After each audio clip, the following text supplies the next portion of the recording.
Hello, so I'm going to read the last section of chapter 1, which is section 7, Distortions of the Miracle Impulses. We're in chapter 1, the meaning of miracles. So we left off where I read this, and this is beautiful, so I'm going to repeat it. Perfect love casts out fear. If fear exists, then there is not perfect love. Only perfect love exists. If there is fear, it produces a state that does not exist. All right, and that was section 6. All right, so section 7, Distortions of Miracle Impulses. Your distorted perceptions produce a dense cover over miracle impulses, making it hard for them to reach your own awareness. The confusion of miracle impulses with physical impulses is a major perceptual distortion. Physical impulses are misdirected miracle impulses. All real pleasure comes from doing God's will. This is because not doing it is a denial of self. Denial of self results in illusions, while correction of the error brings release from it.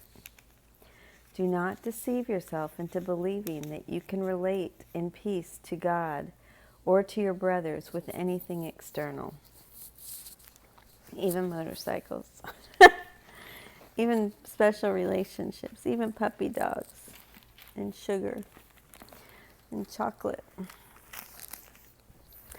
think I try to convince myself of that a lot.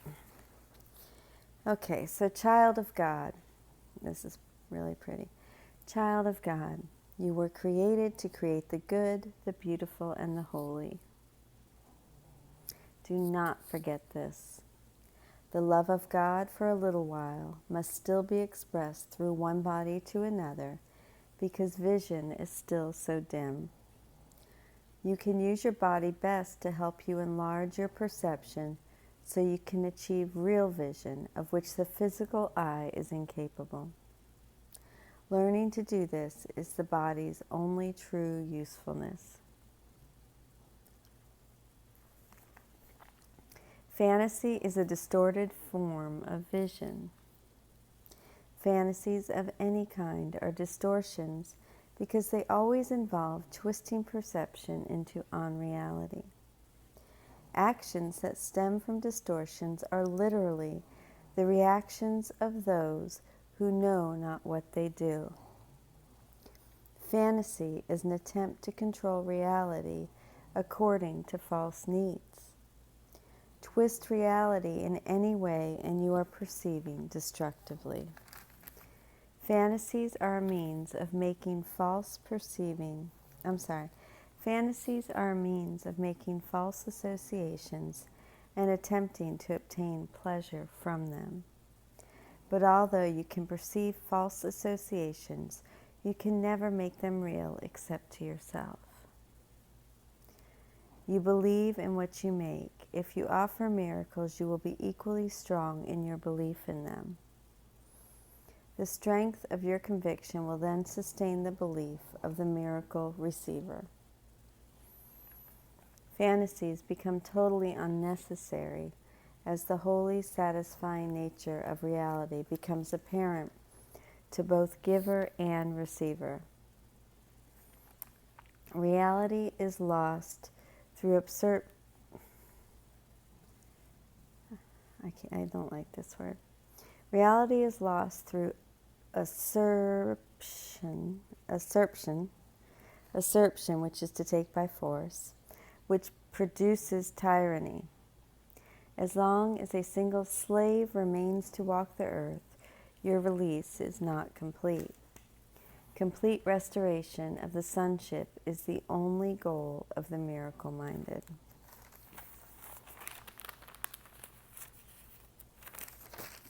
I think this section's so beautiful. It's all beautiful to me, but this is a course in mind training. All learning involves attention and study at some level. Some of the later parts of the course rest too heavily on these earlier sections not to require their careful study. You will also need them for preparation. Without this, you may become much too fearful of what is to come to make constructive use of it.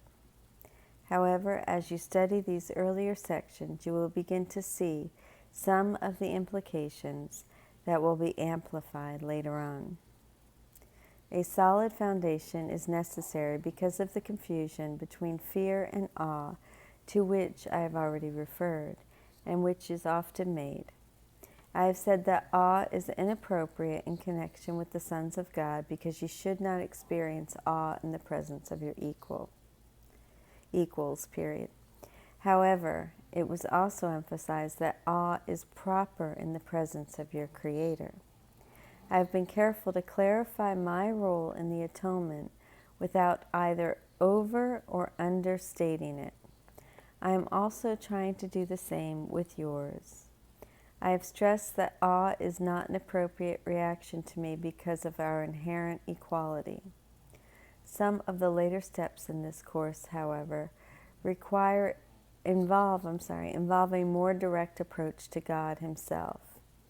It would be unwise to start on these steps without careful preparation, or awe will be confused with fear, and the experience will be more traumatic than beatific.